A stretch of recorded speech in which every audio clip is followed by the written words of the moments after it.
हाय, good morning students. आज हम start करने वाले हैं क्लास 9th सीबीएसई बोर्ड के लिए एसएसटी का first chapter the French revolution.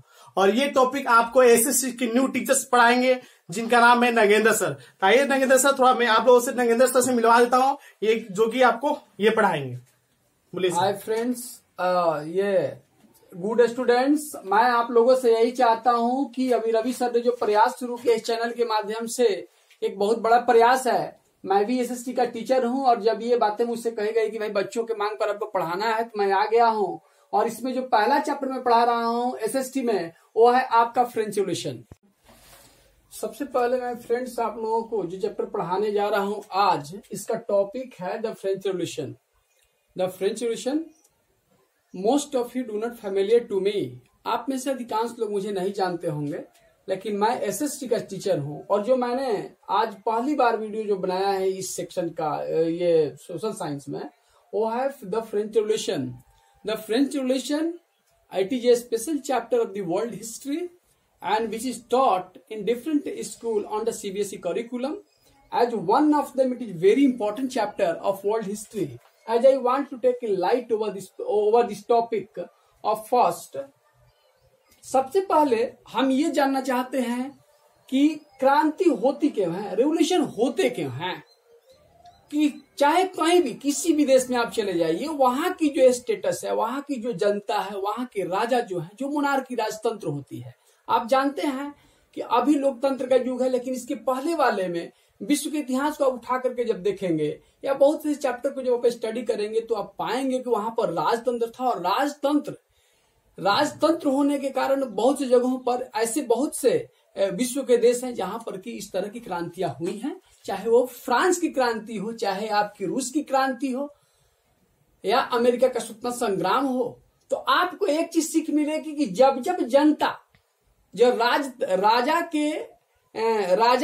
राजतंत्र से उत्पीड़ित होकर के जब कोई प्रयास करती है तो एक रिवोल्यूशन के रूप में आपके सामने आता है। और इसका जीता जागता उदाहरण है फ्रांस। लुई 14वें के समय से जब वहां के लोगों का बड़े पैमाने पर उत्पीड़न होता था और उस समय की स्थिति ऐसी थी, ठीक है ना। तो उसके बाद लुई 16वें के शासनकाल में जब ये क्रांति 1789 में हुई है, तो इन दोनों को देखने से ये बात स्पष्ट पता चलेगा आपको। इन दोनों तथ्यों पर जब आप उसके डीपली जाएंगे, अंदर तक जाएंगे, तो आप पाएंगे कि इसके कौन से कारण थे। सबसे पहले हमें ये विचार करना होगा, at first we have to consider over this problem. So why the French Revolution take place in 1789? What are the main conditions which are very responsible to start this French Revolution? इस क्रांति को start करने में, आरंभ करने में कौन कौन सी परिस्थितियां थी? इधर ये जो परिस्थितियां थी, इन परिस्थितियों का मूल कारण क्या था? जनता का उत्पीड़न, यानी कि राजा जो लोग थे वे अपने में पूरे मस्त। वहां के जो भी पदाधिकारी थे, खास करके उस समय के जो 3 स्टेट थे। देखिए फ्रेंड्स, को मैंने पूरे बोर्ड पर लिखा है the 3 state of the French revolution. उस समय जो थे क्लर्जी, पादरी वर्ग, इनको कोई कर देना नहीं था। मैं लिखा नहीं, सॉरी। इन लोगों को कोई कर नहीं देना होता था, नो टैक्स, इनको फ्री रखा गया था। नोबिलिटी, इनको भी कर अगर देना भी होता था करीब करीब न के बराबर, that was not very equal, यानी नो टैक्स, इनको भी no tax. Third, common people. उस समय जो कॉमन, यानी वहां के जो साधारण लोग थे, ऑर्डिनरी लोग थे, उनमें कौन कौन? जो बिग बिजनेसमैन हैं, ये पीजेंट्स और आर्टिजन्स हैं, स्मॉल फार्मर्स और इन लोगों का बड़े पैमाने पर उत्पीड़न होता था। समाज के द्वारा इनसे बड़े पैमाने पर कर लिए जाते थे। और वो कर किस लिए? ये तो कहा जाता था कि राज्य को चलाने के, लेकिन ऐसी बात नहीं थी। उस समय वहां पर जो था, राजतंत्र होने के कारण ये लोग निरंकुश थे। इनके ऊपर किसी भी तरह की कोई, इनके ऊपर इधर कौन है, अब जो उनकी पृष्ठभूमि में आप जाएंगे कि उनके साथ इस तरह का क्यों हुआ, यानी कि फ्रेंच रिवोल्यूशन के दौरान जनता ने बगावत क्यों किया, ये राजतंत्र के विरुद्ध। तो लुई 14वें के शासनकाल में जब इनका इस तरह से उत्पीड़न और शोषण हुआ करता था, तो वही प्रक्रिया लगातार जारी रही। जो प्रक्रिया उनके साथ अपनाई गई, यानी जो उनके साथ बड़े पैमाने पर उत्पीड़न किया जाता था, खास करके नोबिलिटी के द्वारा और क्लर्जी के द्वारा, ये बात वहां की जनता के जनमानस में ये बात पूरी तरह बैठ चुकी थी कि उनके साथ अगर इस तरह की परिघटना परिदृश्य होती है तो उनके पीछे कौन कौन से लोग हैं। तो राजतंत्र में आप ये समझ लें कि राजतंत्र में तभी तक पूरा शासन खूब अच्छी तरह से चलाया जा सकता है जब तक कि आप जनता के दिल में बसे हो, जनता आपके लिए कुछ करती है। लेकिन अगर जनता के साथ अगर बड़े पैमाने पर उत्पीड़न होता है तो आप पाएंगे कि अगर कोई भी लोकतंत्र हो या राजतंत्र हो तभी तक टिकाऊ होता है जब वहां की जनता जो है, जो जनमानस है, आपको आदर की दृष्टि से देखती है। यहाँ ये बात समाप्त हो चुकी थी लुई 14वें के शासनकाल से। उत्पीड़न होने के कारण लुई 16वें के शासनकाल तक उसकी जो पत्नी थी खास करके वो एक जरीना वो रास्पुटिन नाम के एक पादरी के प्रभाव में थी, और वही इनडायरेक्टली शासन, भले ही नाम के ये लुई 16वां नाम मात्र के शासक थे, लेकिन इनके समय में जो जनता के साथ जिस तरह की घटनाओं का सामना हुआ, जिस तरह की पूरी पृष्ठभूमि बनी, कोई भी क्रांति एकाएक नहीं होती, इसके पीछे कुछ इसके बैकग्राउंड में कुछ ऐसे कॉज होते हैं जो उसके लिए जिम्मेवार होते हैं। इसमें लुई 16वें की जो है वो क्या बोलते हैं, ये क्रूरतापूर्ण नीति, उसके बाद उसका अयोग्य होना, यानी कि वो ये नहीं समझ पाया कि फ्रांस में जो पूरी की पूरी जनता के साथ इस तरह की बातें होती हैं वो किस स्तर से हो, उनको किस तरह से संभाला जाए, राजतंत्र को कैसे आगे तक ले जाया जाए, इस तरफ उसका कोई ध्यान नहीं था। नोबेलिटी के वो इतने अधिक खर्चे थे खास करके राजा का भी पूरे राज दरबार का खर्च चलाने के लिए उस समय जो मुद्रा चलाया जाता था उसको लिब्रे कहा जाता था, लिब्रे।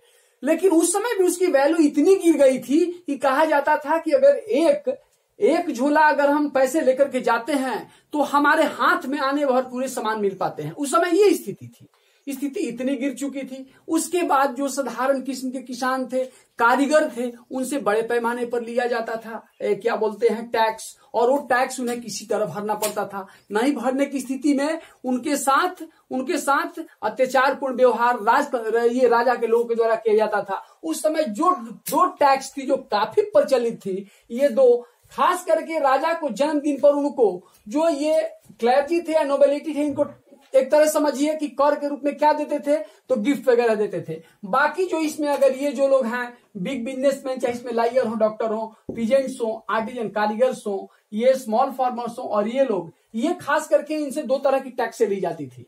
ये टैक्स जो तीथे है, ये टैक्स डायरेक्ट चर्च के द्वारा लिया जाता था, जो सारे लोगों को देना पड़ता था, नोबेलिटी और क्लर्जी को छोड़ करके।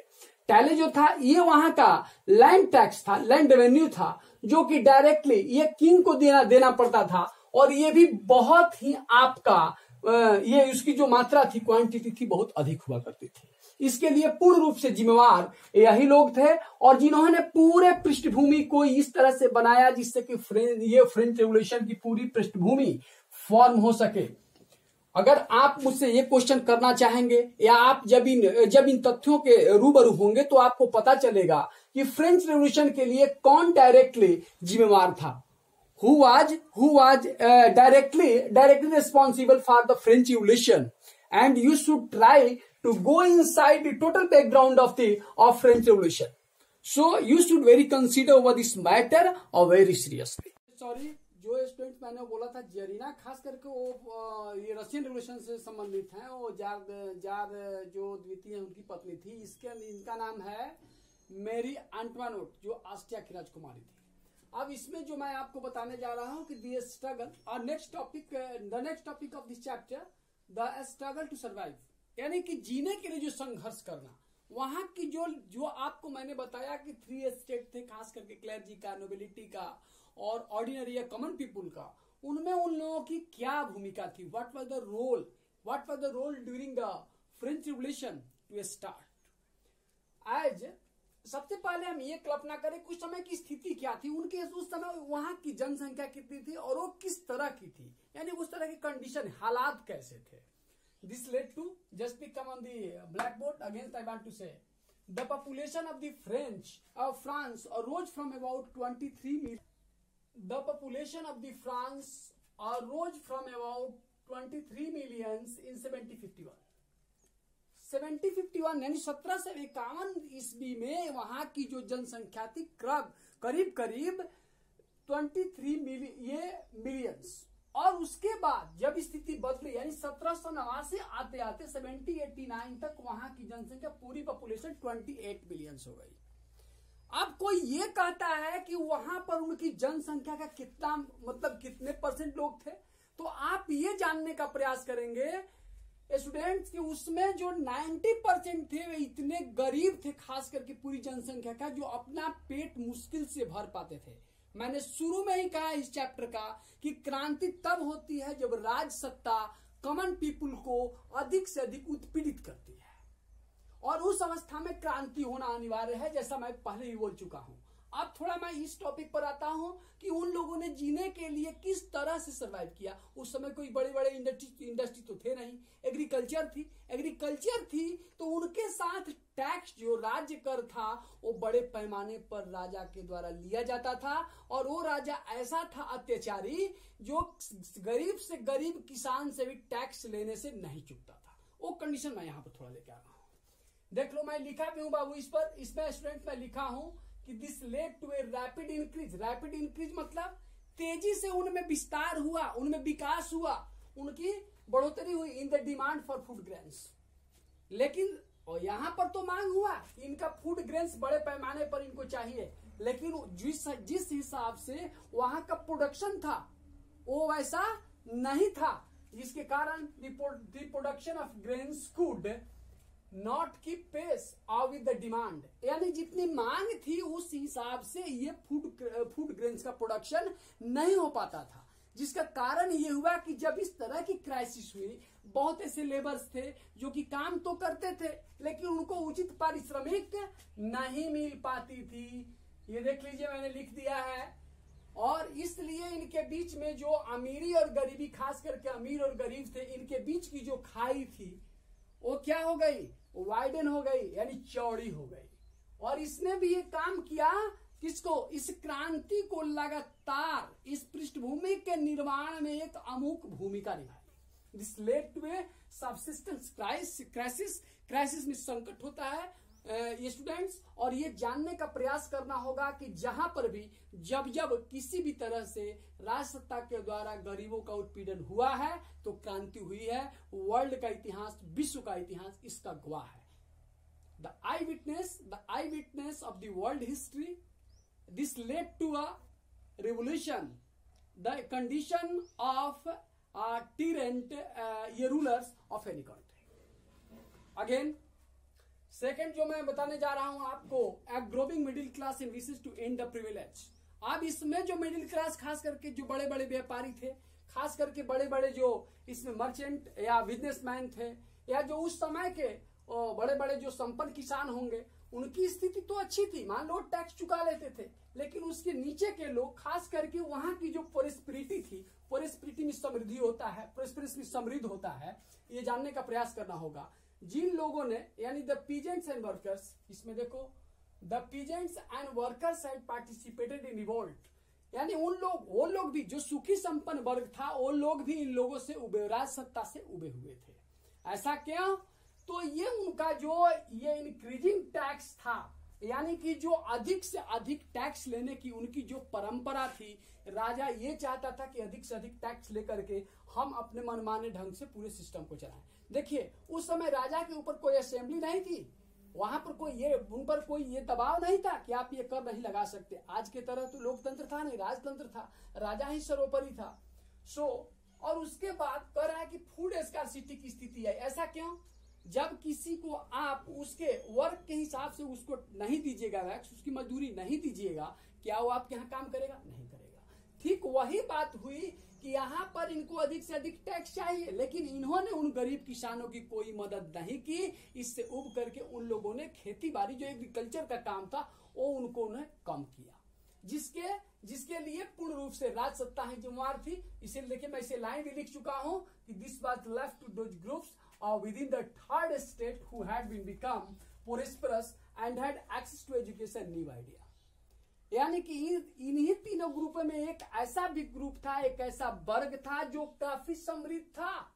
इनकी पहुंच, एक्सेस टू एजुकेशन मतलब पहुंच, यानी कि इनकी पहुंच कहां तक? एजुकेशन और नए विचारों तक थी। यानी ये लोग कुछ हद तक समृद्ध थे और जिनका संबंध इससे था, लेकिन बाकी की स्थिति काफी दयनीय हो चुकी थी, जिसने फ्रांसीसी क्रांति की पृष्ठभूमि धीरे धीरे तैयार कर दी। अगर आपसे थोड़ा पूछा जाए कि इस वर्ग में सबसे अधिक किनकी संख्या थी, तो आप सीधे कहेंगे कि पीजेंट्स उन किसानों का वर्ग था जिन्होंने 1789 के इस रिवोल्यूशन को स्टार्ट करने में अहम भूमिका निभाई। इसका कारण क्या था? अधिक से अधिक कर का लेना। Thank you.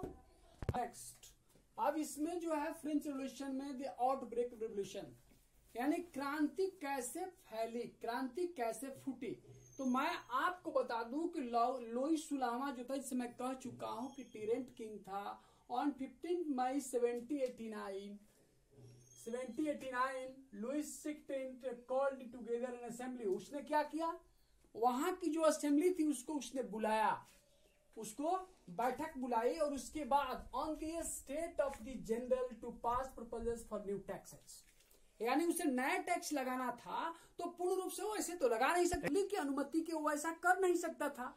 उसने क्या किया कि जब असेंबली को कॉल किया और उसके साथ ही साथ the first and second states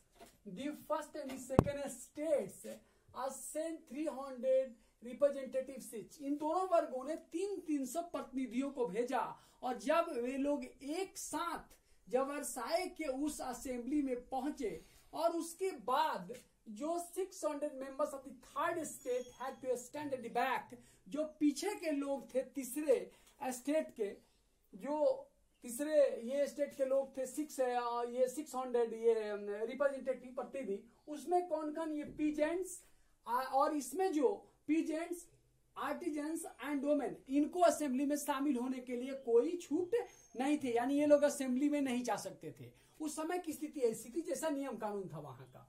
उसके बाद अब वोटिंग की जो पूरी प्रक्रिया शुरू हुई इस प्रपोजल पर। देखिए, कोई भी टैक्स जो है वो तभी लगाया जा सकता है, कोई राज्य सरकार लगाती है। तो आजकल जैसे उस समय तो इस तरह की असेंबली नहीं थी। उस समय असेंबली कैसी थी? जो अभी राजा के ही चुने हुए लोग होते थे, और उस समय के जो कॉमन पीपुल, ऑर्डिनरी पीपुल थे, खास करके वे चाहते थे कि उन्हें टैक्स में छूट दिया जाए, क्योंकि वे लोग गरीब थे, इनकी तरह संपन्न नहीं थे, प्रोस्पेरस नहीं थे। So this was the only one cause, and they do not want to pay tax in favor of the state. This was the great reason. They are very poor. They were very poor at that time. They are not very able to pay tax on large scale in the favor of state, as we can. और next, अब ये voting की जो प्रक्रिया शुरू हुई, voting in the ये state general, उस समय 1789 के क्रांति के समय वहां की जो कोई वैधानिक संस्था थी उस राजतंत्र में, उसको स्टेट जनरल कहा जाता था। 1789 के बाद वहां की जो संस्था थी, जो संसद की तरह काम करती थी, उसको कहा जाता था national assembly. Okay, just we have to move on. ये कर रहा है कि ये the voting in the state general had been conducted according to the principle, कह रहा है कि जिस सिद्धांत के अनुसार वहां पर ये वोटिंग शुरू कर दी जानी थी, that each state had one vote. कह रहा है कि प्रत्येक स्टेट का एक वोट, यानी जो प्रतिनिधि हैं उनके एक वोट माना जाएगा। But the member of the third state are demanded that voting now be conducted by the assembly as a whole. नहीं, उन्होंने कहा कि नहीं, संपूर्ण संख्या के आधार पर वोटिंग होना चाहिए। और ये अवस्था ऐसी थी कि थर्ड स्टेट की बातों को राजा जो लुईस 16वां था मानने के लिए बिल्कुल तैयार नहीं था। मैं पूर्व में अपने वीडियो में कह चुका हूं कि जिस समय राजतंत्र थी उस समय उसकी पत्नी जो थी मेरी एंटवानेट, जो काफी दृश्य तरह की महिला थी, और साथ ही साथ फिजूल खर्ची के लिए पूरे फ्रांस में प्रसिद्ध थी। और एक पादरी था जिसका नाम था वो, उसके साथ मैं भूल रहा हूं, उसके साथ में वो खास करके, और उन्हीं के अनुसार वो जो चाहता था वो करवा लेता था। किसके माध्यम से? मेरी एंटवानेट के माध्यम से। वो जानता था कि राजा इसकी बातों को मानता। कोई भी व्यक्ति मानेगा, अगर राजा है, रानी है, तो उसमें मानना ही पड़ेगा। लेकिन जिस तरह की परिस्थिति यहां पर आई, तब इसके बाद this was one of the democratic principle. ये कौन सा?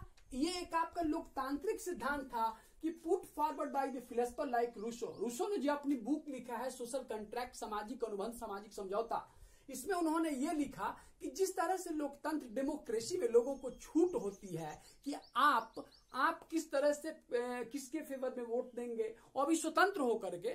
तो इस तरह की बातें उस समय भी थी। वहां के जो बड़े बड़े जो फिलोसफर थे उन लोगों ने सोचा कि आज इस राजतंत्र में हम लोग हैं और हमारे साथ इस तरह की बातें होती, इस तरह की घटनाएं, उससे रूबरू हम लोगों को होना पड़ता है, तो इस तरह की बातें सामान्य जनता के साथ ना हो, क्योंकि वे लोग गरीब हैं। वही टैक्स देते हैं तो सरकार को सब कुछ होती है, सारे खर्चे पूरे किए, चाहे राज दरबार की हो, चाहे सेना की हो, चाहे जो भी हो।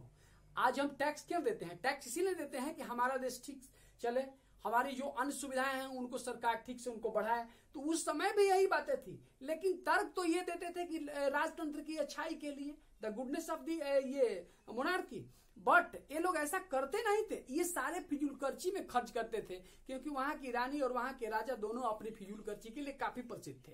पादरी तो 1% भी टैक्स नहीं देते थे। नोबिलिटी यानी जो इनके दरबारी थे खास करके, वो लोग भी कोई टैक्स नहीं देते थे। देता कौन था? Third state. थर्ड स्टेट में जो भी लायर थे या फिर डॉक्टर थे, बड़े बड़े पीजेंट्स थे, बड़े बड़े लैंडलॉर्ड थे, वे लोग, और जो छोटे किसान कारीगर थे वे तो बेगार करते थे, क्योंकि उनके पास तो कुछ था नहीं। तो ये अवस्था थी। अब इसके बाद इनको जब इन्होंने ये प्रपोजल, इस प्रस्ताव को इन लोगों ने असेंबली में लाना चाहा, तो लुई 16वें ने इनको क्या कर दिया? रिजेक्ट कर दिया। और तब the member of the third state walkout, इन लोगों ने वॉकआउट कर दिया और असेंबली छोड़ करके चले गए। जब ये कंडीशन बना, उसके बाद की स्थिति ऐसी हो गई। अब इसमें जो दूसरा पार्ट है वो मैं समझाने का प्रयास कर रहा हूं। इसी में the representative of the third states view themselves as a spokesman for the whole nation. जो तीसरे स्टेट के प्रतिनिधि थे, इन लोगों ने पूरे फ्रांस के लिए अपने को क्या मान लिया? स्पोक्समैन मान लिया। इन्होंने ये कहा कि हम पूरे राष्ट्र का प्रतिनिधित्व करते हैं, और इस तरह से उन लोगों ने एक संविधान की मांग की। देखिए यहां पर जो मैंने अभी लिखा है इसमें, on 20 July 1789 they assembled in the hall of an indoor tennis court in the gardens of Versailles. यहां पर लोग जमा हो गए, ठीक है। यहां पर जमा होने के बाद डिक्लेयर देमसेल्फ ए नेशनल असेंबली। जो आपका यहाँ पर नई वहां पर संसद की जो व्यवस्था बनी उसका नाम है नेशनल असेंबली, जो वहां की नेशनल काउंसिल थी। खास करके इन लोगों ने यहाँ पर गठित करने का प्रयास किया, और उसके बाद इन लोगों ने कहा कि हम तब तक डिस्पर्स तितर बितर नहीं होंगे जब तक कि पूरे फ्रांस के लिए हम एक संविधान नहीं बना लेते, और वो संविधान जो कि राजा के पावर को कम से कम कर दे, यानी वो कोई अत्याचारपूर्ण कानून, कोई अत्याचारपूर्ण टैक्स जनता पर न लगा सके। इसके लिए till they drafted a constitution for France that would limit the powers of the monarch, जो राजा की शक्ति को कम कर दे। And they were led by Mirabeau and अविस। इन दो नेताओं के द्वारा, ये भी दोनों लोग कुलीन थे, नोबेलिटी से आते थे, लेकिन उन्होंने कॉमन पीपुल या ऑर्डिनरी पीपुल, जो जनता वहां की दूसरे कष्टों को देख करके इन लोगों ने प्रयास किया कि उस पूरे थर्ड स्टेट का नेतृत्व करें और वहां के जनता के कल्याण के लिए, वहां के राजा की शक्ति को कम करने के लिए संविधान का निर्माण करें। Okay, next topic we have to come on in the countryside. अब वहां पर क्या हुआ? कि जब इतने तरह होने के बाद, जब ये सारी परिघटनाएं हो गई कि लोगों ने कहा कि हम फ्रांस के लिए संविधान बनाएंगे, या पूरे ये वहां की जनता का हम प्रतिनिधित्व करते हैं, हमें ऐसा करना चाहिए, जो उन लोगों ने करने का प्रयास भी किया। तो जो करने का प्रयास किया उसके दौरान वहां पर कुछ टर्मोइल से भी, टर्मोइल समझते हैं, गड़बड़ी जिसको बोलते हैं अपनी भाषा में हम। वहां पर अब राजा को लगा कि हमारे अधिकारों को जब ये नेशनल असेंबली संविधान के माध्यम से कम कर देगी, तो उस अवस्था में वहां की जनता ने क्या किया कि एक ड्राफ्टिंग कमेटी जो संविधान बनाने के लिए तत्पर थी, अब उस समय, जिस समय की यहाँ पर पूरे देश में बड़े पैमाने पर आप ये देख सकते हैं, करा है कि पूरे in the countryside rumours spread from village to village. वहां पर गांव के गांव ये एक अफवाह फैल गई कि जो लॉर्ड्स और उनके मैनर हैं, वे लोग क्या, उनके जो बैंड्स हैं, उनके जो जत्थे हैं, ब्रिगेड्स यानी वो लुटेरों का, वे अपने रास्ते में जितने भी पकी फसलें हैं, राइप क्रॉप्स हैं, उनको डिस्ट्रॉय कर देंगे, बर्बाद कर देंगे। और वे पीजेंट्स, प्लीज, पीजेंट्स और इन सेवरल डिस्ट्रिक्ट सिज हो एंड पिचफॉर्क, उन लोगों ने फावड़े और कुदाल को क्या किया, उन लोगों ने जमा कर लिया। और जितने भी ये मैनर के जो चौटेक्स थे, चौटेक्स समझते हैं, ये जहां पर वे बड़े बड़े लैंडलॉर्ड अपने पूरे ये अमले जमले के साथ रहते हैं, वो मैंसन महल की तरह होता है, वहां पर लोग रहते हैं बड़े बड़े भव्य भवनों में, उसको चौटेक्स कहते हैं। वहां पर लोगों ने क्या कर दिया, अटैक कर दिया। और वहां पर जो इन लोगों ने किया, खास करके जो जमा किया हुआ होर्डेड ग्रेन्स, मतलब जमा किया हुआ जो खाद्य पदार्थ था, खास करके जो फसलें थी, उनको इन लोगों ने क्या कर लिया, लूट लिया। और उसके बाद इन लोगों ने डॉक्यूमेंट्स को क्या किया, जला दिया। वो कैसे डॉक्यूमेंट्स, अब आप मुझसे कह सकते हैं कि सर इन लोगों ने होर्डेड ग्रेन को तो लूट लिया और ये डॉक्यूमेंट्स को बर्न आउट कर दिया। इसका कारण ये था कि इन लोगों ने ये बताना चाहा कि राजतंत्र की जो सीमा थी वो समाप्त हो रही है और जनता पर जो अत्याचार, वैसे भी कहा जाता है कि अत्याचार और अनाचार की सीमा आयु जो है बहुत कम होती है। इस बात से मैं भी सहमत हूं। मैं पूर्व में भी कह चुका हूं कि चाहे किसी भी तरह की क्रांति हो या विद्रोह हो, वो बड़े पैमाने पर तब होती है जब वहां की जनता जागरूक हो जाती है, उन्हें कोई लीड करता है। उन्हें मिलने वाले कुछ ऐसे लीडर थे, रूसो खास करके, जिन्होंने ये कहा कि इस देश में लोकतंत्र जनतंत्र होना चाहिए, जिसका उन्होंने उल्लेख अपने बुक द सोशल कॉन्ट्रैक्ट में भी किया है। ठीक है, पूरे फ्रांस के लिए संविधान की बात आई तो लास्ट में लुई 16वां झुका और उसने ये कहा कि हम नेशनल असेंबली के माध्यम से संविधान का गठन करेंगे और पूरे फ्रांस के लिए एक संविधान का निर्माण करेंगे। और इस बात को उसने ये भी माना। अब उसने ये देखा कि जो एक बहुत बड़ा संतोष है, discontentment of the people in France which is against the ये monarchy of France, this led to revolt और we can say a great revolution on larger scale and different part of the France। उसके बाद उसने क्या किया कि 4 अगस्त 1789 को इस बात की मंजूरी दे दी गई कि अब ये जो बात खास करके संविधान के विषय में या वहां की जनता के विषय में और खास करके राजा के अधिकार के विषय में, the men right toward the nation, ये toward the king and toward the people. अब इसको ऐसा किया गया कि पूरे के पूरे संविधान के द्वारा ये बात तय हो गई कि ये अब ये फ्रांस के लिए जो संविधान बनेगा और उसके लिए जो नई होगी संसद की तरह, उसका नाम होगा नेशनल असेंबली। और उसके बाद राजा के अधिकारों में कटौती कर दी जाएगी बड़े पैमाने पर। बिना संसद के यानी नेशनल असेंबली के बिना ऑर्डर के कोई भी नया टैक्स अपनी जनता पर नहीं लगा पाएंगे। इस तरह से उनकी मनमानी को कम किया गया। Thank you. ये टॉपिक यहां पर था, उसके बाद फिर मैं बताने का प्रयास करूंगा। ये जैसे भारत का संविधान बना, उसके लिए एक संविधान सभा थी, उसी तरह से जैसे भारत के संविधान का प्रेमबल जो प्राकथन है, जिसकी शुरुआत होती है हम भारत के लोग, यानी कहने का अर्थ है कि भारत के संविधान ने ये कहा है कि जो संप्रभुता है खास करके वो किसमें निहित है, यहाँ के लोगों में। यहाँ पर शक्ति का केंद्र जनता है। कॉमन पीपुल है, ये नहीं कि यहाँ के नेता हैं। शक्ति का केंद्र रियल में भारत का संविधान जब ये कहता है कि हम भारत के लोग, we the people of India, उसी तरह से फ्रांस का संविधान जब 1791 ईस्वी में ये ड्राफ्ट होने के लिए रेडी हुआ वहां के नेशनल असेंबली में, तो उसका जो प्रियम्बल था उसी तरह कि main the declaration of the ये French constitution was started by the men and citizen.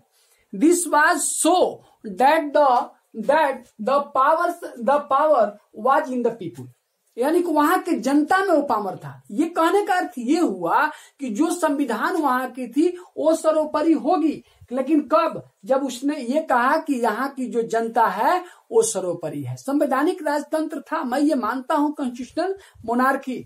But अब ये यहाँ पर कि जैसा द नेशनल असेंबली, अब इसको the national assembly completed draft of the constitution 1791। वहां की नेशनल असेंबली ने जब पूरे ड्राफ्ट, उसकी पूरी रूपरेखा 1791 में तय कर ली, कंप्लीट कर ली, पूर्ण कर ली। और उसका मेन उद्देश्य क्या था? Its main object was to limit the powers of the monarch, राजा की शक्ति को सीमित करना। These powers instead of the being concentrated, कह रहा है कि उसके पावर को एक संकेंद्रित करना था। कंसंट्रेटेड मतलब होता है संकेंद्रित करना, और in the hand of the one person, किसी एक व्यक्ति के हाथ में। Were now separated. अब क्या किया गया कि जो एक हाथ में मैंने पूरी की पूरी शक्ति जो राजा के हाथ में थी वो उसको अब क्या कर दिया गया, इसको अब यहाँ पर सेपरेटेड अलग कर दिया गया। और इसके लिए जो डिफरेंट इंस्टीट्यूशन संस्था हुए यानी जो विभाग बने वो आपके द लेजिस्लेचर जो जिसको आप विधानमंडल अपनी भाषा विधानमंडल कहते हैं वहां की संसद के तौर पर काम करती थी, एग्जीक्यूटिव जिसको आप कार्यपालिका कहते हैं और जुडिशियरी जो न्यायपालिका है। आप ये सोशल साइंस में ही जब आप आएंगे और सिविक्स वाले में तो मैं आपको बताने का प्रयास करूंगा कि there are 3 organs of the government और which are legislature, executive and judiciary और all of them are very responsible to move the nation and move the total ये governing system which was made of this made a France constitutional monarchy. जब इसको constitutional monarchy जिसने पूरे ये France को constitutional monarchy यानी पूरे संवैधानिक राजतंत्र प्रदान किया और उसके बाद everybody had to right to vote. वहां पर सब लोगों के पास वोट देने का अधिकार नहीं था। ये आप पहले ये समझ लें कि वहां के सारे लोगों को वोट देने का अधिकार नहीं था। अब यहां पर मैं थोड़ा सा पीछे आऊंगा, लेजिस्लेचर की बात है तो लेजिस्लेचर जो खास करके है वो किसको मिला, वहां की नेशनल असेंबली को। यहाँ की जो नेशनल जैसे संसद के तौर पर काम करती थी उसमें मेंबर कितने थे तो 749 यानी 745 जो जिन्हों को ये अधिकार मिला कि अगर उनके पास किसी भी तरह की कोई प्रपोजल गवर्नमेंट के द्वारा यानी राजा के द्वारा भेजी जाएगी तो उस पर विचार करेंगे और उसको मानना ना मानना उनके ऊपर है। ये नहीं कि अब राजा ने जो कुछ भी इसे एक बार एक्सेप्ट कर दिया उसे उन्हें एक्सेप्ट करना था, नहीं। वहां पर पावर जो मिली इन 3 संस्थाओं को अलग अलग संस्था के रूप में बना दिया गया ये जनता के कल्याण के उद्देश्य से। और इसीलिए स्वतंत्रता, समानता और बंधुत्व जो फ्रेंच रिवॉल्यूशन का नारा है, कहने का अर्थ यह है कि समाज में जैसे कि एक लोकतांत्रिक थ्योरी है, लोकतांत्रिक प्रिंसिपल है, उसका पालन करना जरूरी होता है किसी भी राष्ट्र के उत्थान के लिए। For development of the nation it is very necessary. अब उसके बाद कौन आपका एग्जीक्यूटिव में कौन, तो एग्जीक्यूटिव में ये रहा, देखिए एग्जीक्यूटिव में ये राजा जो किंग है और जुडिशियरी में कौन रहे तो जुडिशियरी में जो जजेस लोग हैं वे लोग थे खास करके। अब रही वोट देने की बात तो वहां पर उन लोगों को वोट देने का अधिकार नहीं मिला, खास करके जो वहां के नागरिक थे जो करीब उस समय फ्रांस में 3 मिलियंस थे उनको ये अधिकार नहीं मिला। मिला किसको तो उनको मिला जिनका एज 25 इयर्स का ये ऊपर था और साथ ही साथ जिनकी स्टेटस एक लेबर के बराबर थी, यानी कि जो लोग एक लेबर जो कम से कम 3 दिन के वेक्स के बराबर उनकी आमदनी हो उनको ये अधिकार दिया गया कि आप फ्रांस में वोट दे सकते हैं। और बाकी जो आपके एक्टिव मेंबर्स थे, एक्टिव सिटीजन थे जो कि 4 मिलियंस थे पूरे पॉपुलेशन का, उनको ये मिला कि आप वोट दे सकते हैं। वोट नहीं देने यानी वोटिंग करने का अधिकार किसको नहीं था तो वहां पर बच्चों को, उसके बाद विमेन और वुमेन को और उसके बाद वे लोग जो काफी गरीब थे उनको अभी तक अधिकार नहीं मिला। ये था संविधान सभा के जो फ्रांसीसी कॉन्स्टिट्यूंट असेंबली थी उसने जो ये अधिकार इस सारे लोगों को दिया, इन लोगों को इन अधिकारों से वंचित कर दिया। लेकिन आगे जाकर के सरकार ने कुछ ऐसे मापदंड, राजतंत्र जब खत्म हो गया 1804 में नेपोलियन का उदय हुआ, वहां पर एक इंपेरोर के रूप में पूरी दुनिया जानती है कि नेपोलियन किस तरह का शासक था। उसने पूरे फ्रांस को एक सुदृढ़ शासन शक्ति में पिरोया और पूरे फ्रांस को उसने पूरे विकास के बाद गति पर उसने उनको काफी तेजी से मूवमेंट करवाया, जिससे फ्रांस का पूरी दुनिया में परचम लहराया। और उसके बाद उसने ये बताने का प्रयास किया कि अगर राजा अगर आदर्श है तो उस देश की सिस्टम और इक्वालिटी कभी नहीं बदल सकता। ये मैं भी कहता हूं और आगे भी इस पूरे चैप्टर में ये जो बताने का प्रयास किया गया है कि कोई भी राजतंत्र है वो तब तक टिकाऊ होती है जब तक कि जनता का उसे विश्वास हासिल है। जिस दिन जनता का विश्वास कोई भी लोकतंत्र या कोई भी राजतंत्र खो देगी वहां पर उसका पतन तय है। Thank you. अच्छा, आज का आप लोगों का जो होमवर्क है ये मैं 2 क्वेश्चन डाल दिया हूं, इसे आप करेंगे और अगर आपको अच्छा लगे तो इसको लाइक करेंगे, उसके बाद सब्सक्राइब करेंगे और ये बताएंगे कि आपको कैसा लगा। आप इस पर कमेंट करेंगे, हाँ कहीं प्रॉब्लम हो अगर इस मैटर में तो आप मुझे बताने का प्रयास करेंगे। इसके लिए मैं आप सबका आभारी रहूंगा क्योंकि फर्स्ट टाइम में मेरी फर्स्ट प्रैक्टिस है जो मैं कभी बोर्ड पर फर्स्ट टाइम ऑनलाइन पढ़ाने का प्रयास की। इसके पहले तो हम लोग ऐसा नहीं करते थे, लेकिन अब मेरे रवि सर कहने पर मुझे ऐसा करना पड़ा। Thank you. हाँ, आज के लिए इतना ही, और आप सबों को बहुत बहुत धन्यवाद। मैं ये जानने का प्रयास करूंगा अगले वीडियो में कि आप लोगों ने बनाया है इस पूरे इसको समझा है या नहीं। आप कमेंट करेंगे।